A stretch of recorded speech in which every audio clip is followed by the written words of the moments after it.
السلام علیکم۔ دین اسلام میں آپ سب کو خوش آمدید۔ آج کی اس ویڈیو میں ہم یتیموں کے حقوق پر بات کریں گے۔ یتیم بچوں کے حقوق پر اسلام نے بہت زیادہ زور دیا ہے۔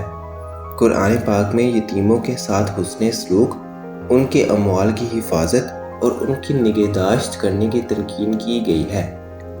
اس کے علاوہ ان کے ساتھ زیادتی کرنے والے اور ان کے حقوق اور ان کے مال غصب کرنے والوں کو سزا بھی سنائی گئی ہے۔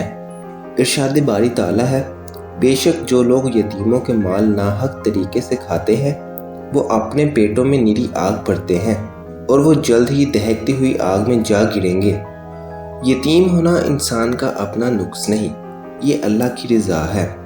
اس نے اپنے سب سے محبوب انسان حضور اکرم صلی اللہ علیہ وسلم کو بھی حالت یتیمی میں پیدا فرمایا کہ جب آپ صلی اللہ علیہ وسلم پیدا بھی نہیں ہوئے تھے تو ان کے والد وصال فرما چکے تھے۔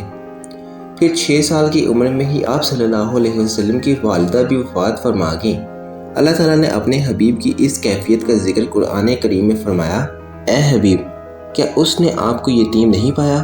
پھر اس نے آپ کو معزز و مکرم ٹھکانہ دیا۔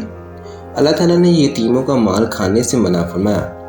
ارشاد باری تعالیٰ ہے، اور یتیموں کو ان کے مال دے دو اور بری چیز کو عمدہ چیز سے نہ بدلا کرو اور نہ ان کے مال اپنے مالوں میں ملا کر کھایا کرو، یقیناً یہ بہت بڑا گناہ ہے۔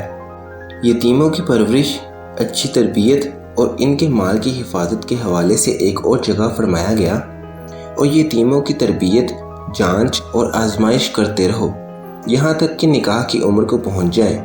پھر اگر تم ان کی ہوشیاری اور حسن تدبیر دیکھ لو تو ان کے مال ان کے حوالے کر دو اور ان کے مال فضول خرچی اور جلد بازی میں اس اندیشے سے نہ کھا ڈالو کہ وہ بڑے ہو کر واپس لے جائیں گے۔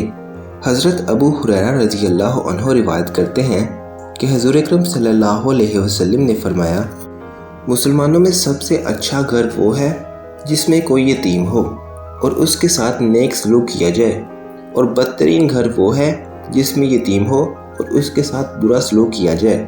ایک اور صحابہ روایت کرتے ہیں کہ رسول اللہ صلی اللہ علیہ وسلم نے فرمایا، میں اور یتیم کی کفالت کرنے والا جنت میں اس طرح اکٹھے ہوں گے۔ پھر آپ صلی اللہ علیہ وسلم نے انگشت شہادت اور درمیانی انگلی سے اشارہ فرمایا اور دونوں کے درمیان تھوڑا سا فاصلہ رکھا۔ اللہ پاک ہمیں یتیموں کے ساتھ اچھا سلوک کرنے اور ان کے حقوق ادا کرنے کی توفیق عطا فرمائے۔ مزید ویڈیوز کے لیے دین اسلام کو سبسکرائب کریں اور بیل آئیکن کو پریس کریں۔